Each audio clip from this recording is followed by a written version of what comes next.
يا حامل القرآن قد خصك الرحمن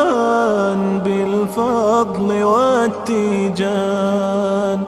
والروح والريحان. الحمد لله والصلاة والسلام على رسول الله صلى الله عليه وسلم.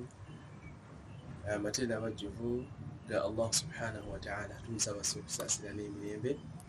wa Muhammadin sallallahu alayhi wa sallam. Lunaku lwakutaano mu programu yaffe ey'omukisiibo eyitibwa olugero ne aya. Muganda we Muhammad Sulait nga yenze mwanjuzi ne omugenyi waffe Ishaq ibn Abbas omugenyi waffe olunaku olwaleero. Twagamba nti mu pulogulaamu eno tugenda kuba tutunuulira ku aya eyajja mu bulamu bwo n'ebeera nga yabukyusa oba nga gy'otambulirako obulwogezaako gijjukira ng'ogamba nti mazima ddala kino aya kyeyanteekamu kyenina okuba nga ntambulirako. Olunaku olwaleero nja kuba nga muganda wange Ibn Abbas atubuulira aya eyo yayingira etya mu bulamu bwe, bwe yagiwulira n'agifumiitirizaako yatereeza atya obulamu bwe oba yatereeza etya obulamu bwe, kiki ekyakyuka era biki byatambulirako paakati. Mashallah, alhamdulillah, thumma usalli wa usallim ala rasulillahi sallallahu alaihi wasallam. Sebo niyanza omukisa guno ogumpeereddwa era nga bw'okimanyi nti Qur'an eno mu'jiza, kyamagero. Ky'oba olaba abaasookanga bo tebakkirizanga ggiwa budde. Allah agamba mu Fussilat, وقال الذين كفروا لا تسمعوا لهذا القرآن والغوا فيه لعلكم تغلبون. abataali basiraamu ku luli bagambanga bannaawe la tasma'u lihadha alquran, temuwuliriza Qur'an. Lwaki? Kuba sunna ya Qur'an yenu kasita ogiwa obudde n'ogiwuliriza nga bwe yagamba subhana wa idha quri'a alquran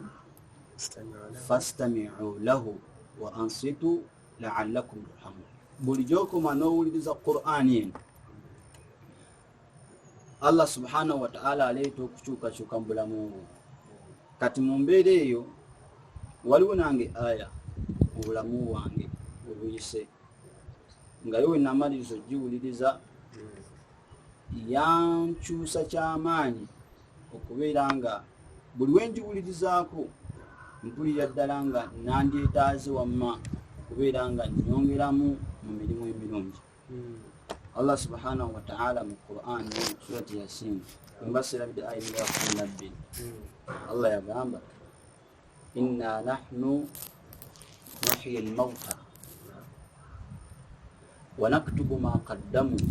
wa atharahum wa kulla shay'in ahsaynahu fi imamin mubin. Allah subhanahu wa ta'ala inna nahnu nuhyi al-mauta, mazima ddala ffe tugenda kulamusa abafu kubanga mbimu biti mu bitendo bya Allah subhanahu wa ta'ala byagenda okukola, agenda lamusa abafu. Wa dhalika ala Allahi yasir, Allah kukyo wangu. Niyagamba wa naktubu ma qaddamu, Allah subhanahu wa ta'ala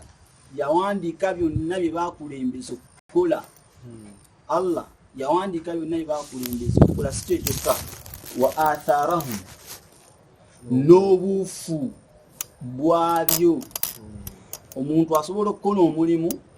naye ng'omulimu gwakoze gugenda saasaana. Omulimu ogwo either mulungi oba mubi. Ffenna tulina emboozi yaffe eyasooka, buli omu awo n'atulaba, buli omu alina emboozi ye, naye emboozi ye yayinza n'okuba nga ate tasobola naginyuma mu bantu. Naye byonna bye twakolanga Allah tusaba atusonyiwe ebyasooka, naye olwa aya eyo nalabira ddala nga bye twasooka okukola bikyalina obuufu bwabyo, nga wetunaba tunuvudde wano Allah nga atuzizaayo gyali ebintu ebyo bikyasobola okutambula. Kati bwe nawulirizanga ebigambo ebyo wa naktubu ma qaddamu wa atharahum, kyampa ekiko ky'amaanyi mu mutima gwange ne ngamba bwe tubanga bye tukola si byokka bye tukoze ne bye tukola ku masimu, vidiyo ze tusindika, audio ze tusindika, olugambo lwe tusindika, amawulire amafu ge tusindika, ebifaananyi bye tusindika, byonna bye tukola, ebintu ebyo bikyaliwo, bijja kutambula mpaka oba oliawo Allah gyanayagaza okubikoma gye binaakoma, naye okutambula kw'ebintu ebyo Allah subhanahu wa ta'ala agenda sigala awandiika obufu obwo. Kati nayongerako ekigambo wa kulla shay'in ahsaynahu fi imamin mubin, ate buli kintu kyonna Allah subhanahu wa ta'ala akiterese mu kitabo kye ekiri gyali. Allah subhanahu wa ta'ala akiterese. Olaba seeka mu mbeera eno ey'obufu bwa aya, omuntu batukwata batulaga ebifaananyi mu buto bwaffe, ne batulaga vidiyo mu buto bwaffe bwe twabikolanga, naye nga vidiyo yisika teriimu wadde n'akeekwata, naye nga ya myaka 2 emabega, myaka 5 emabega. Fakaifa ate Allah subhanahu wa ta'ala omutesitesi ng'ebintu bino bitukola, ye bwagamba wa kulla shay'in ahsaynahu fi imamin mubin, na buli kintu kyonna nkiterese. Kitegeeza okutereka kwe kugenda kubeera awo nga buli muntu akulabira ddala nti n'okutya. Kati mu mbeera eyo seeka kwengattira ne aya eri mu Kahfi, Allah subhanahu wa ta'ala agamba wawudi'a al-kitab fatara al-mujrimina mushfiqina mimma fihi, nti Allah subhanahu wa ta'ala oluvannyuma lw'okutereka ebintu bino nga Allah atujje mu bulamu bw'obufu, atadde mu maaso ge mu bbaliro, agenda kujjayo ekitabo, buli omu amulage bye yakola mu birungi n'ebibi, naye omuntu agenda ssanga ekiri mu kitabo kye, yeebuuze maali hadha ekitabo, kino ekitabo kyange biki bino? Nanti ng'akantu kewakola ng'ozannyaye, kwewasindika ng'olowooza kufunamu likes nnyingi oba comments nnyingi, nga kamultiplyinga n'ofuna ba viewers bangi, kati eri athari n'okola nga mpitirivu. Kati yeebuuze ekitabo la yughadiru saghiratan wala kabiratan illa ahsaha, akatono n'akanene byonna nga tekina bwe kireseeyo, byonna ne byanjula. Kati mu mbeera eyo seekanze aya eyo yankwatako nnyo, era mu bulamu bwange buli wenjimanya na buli wenjiwuliriza mbaddala nnyo mu kukola emirimu emirungi. Lwaki? Nti emirimu egyo senga afunayo abagikoppa oba senga nfuna wenjisiga mu bantu, ensiga eyo yanditambula. Ate Allah subhanahu wa ta'ala ye mugagga wa mpeera. Kati okubeera nti mugagga wa mpeera, emirimu egyo ne wendiba nvuddewo era nga ginfuna mu bulungi, osigalawo obuufu obulungi. Kati neera nempa ekyokuyiga, nenkendeeza nnyo oba nesitayagala kwolesa, kuba ffenna tulina sayidi embi, nesitayagala nnyo kwolesa sayidi yange embi, nti senga omuntu anaagikoppa oba senga omuntu anaagisaasaanya, senga naaba nvuddewo nesigala ng'esaasaana, era mwana wattu nandifuna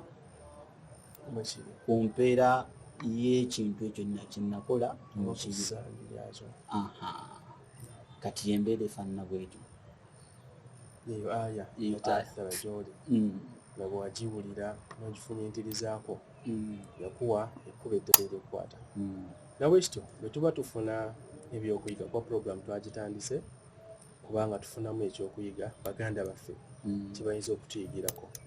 Ti bw'owuliriza ebigambo ebyo, tulina baganda baffe bangi,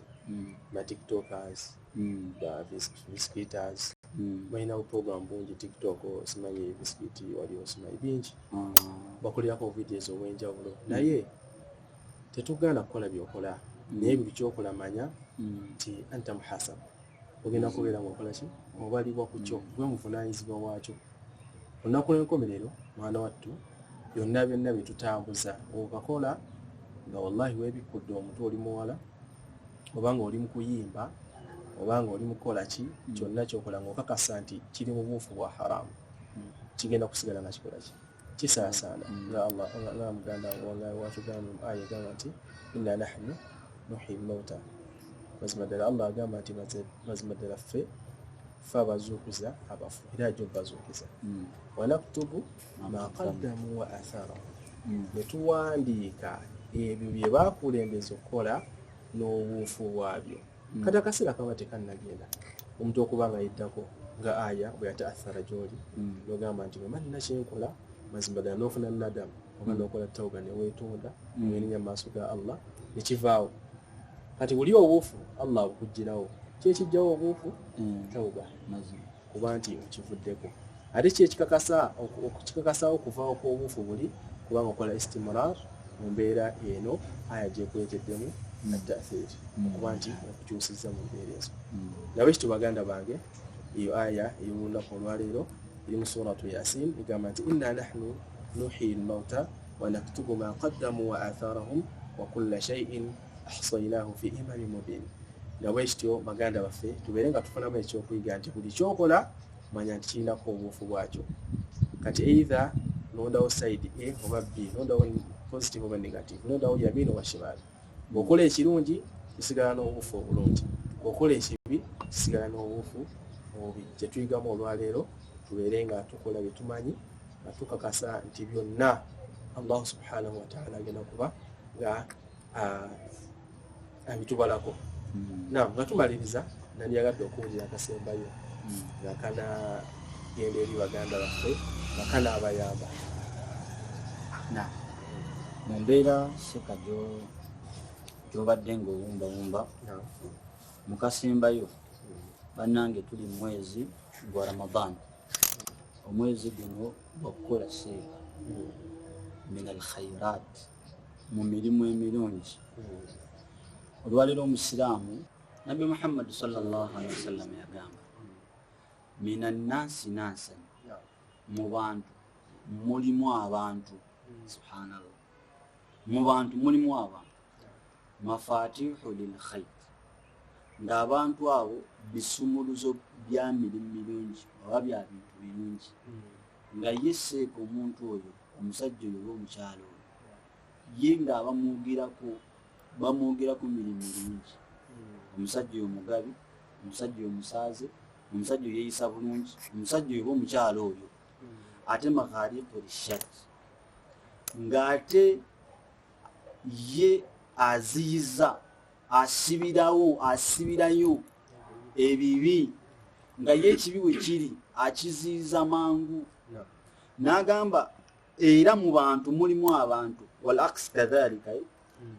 n'ekyennyume kyekyo bwe kiri nti era mu bantu mulimu abantu nga bo bisumuluzo bya mirimu mibi ate nga baziyiza oba basibirayo emirimu emiki naga fatuuba beesiimye abo abantu nga bo mafatihu lil khair nga bo byebisumuluzo by'emirimu mingi olw'ensonga baganda bange mwezi guno musiraamu yenna wooli beera kisumuluzo beera omu ku abo abeenyigira mu mirimu emirungi wabeere nga omulimu gwonna oguliwo nga ihsaani projekiti yaffe eno wa projekiti y'abaseeka erina emirimu mingi gyekola naye nga gwoli omu ku bagyenyigiramu emizikiti mingi gizimbwa okusiibulula seeka okusiibulula babeere nga gwe ewuwo oba ku muzikiti gwo nga gwe okusiibula ba kitendo kyo nga bagamba nange omusiraamu oyo musiibuluze ewa haaji oyo tusiibulukirayo ewa hajati oyo tusiibulukirayo kale Allah subhanahu wa ta'ala nze ankwatireko nammwe abakwatireko tubeere mu bantu abefaananyiriza bwe batusa tumaliriza pointi gy'okonyeko positive etambulira obuufu bwa aya nti wanaktubu ma qaddamu وآثاره tunaba tugenze okusinkana Allah subhanahu wa ta'ala era obuufu bw'emirimu gyaffe gyetwakola bwe bugenda okuba nga bukola ki bugobererwa n'okuba nga butunulwamu nabwe kityo baganda bange abalungi tumaliriza episode y'olunaku olwaleero nga tubategeeza nti aya egamba nti inna nahnu nuhyi al-mauta wa naktubu ma qaddamu wa atharahum wa kulla shay'in ahsaynahu fi imamin mubin ebadde aya eathara omutima gwa muganda wange ono nebeera nga yamutegeeza kiki kyalina okuba nga akola era kiki kyalina okutambulirako obulamu bwe nawe kityo naawe olwaleero esobola okuba nga ekuyingidde n'obaako n'ebyekyusa mu bulamu bwe sigadde ni muganda we Muhammad Sulaiti Kalanzi ne sheekhe wange Ishaq ibn Abbas tujja kuba tuseekana insha Allah olwokutaano oluddako era mu porogramu yaffe olugero ne aya. Assalamu alaikum. يا حامل القرآن قد خصك الرحمن بالفضل والتيجان والروح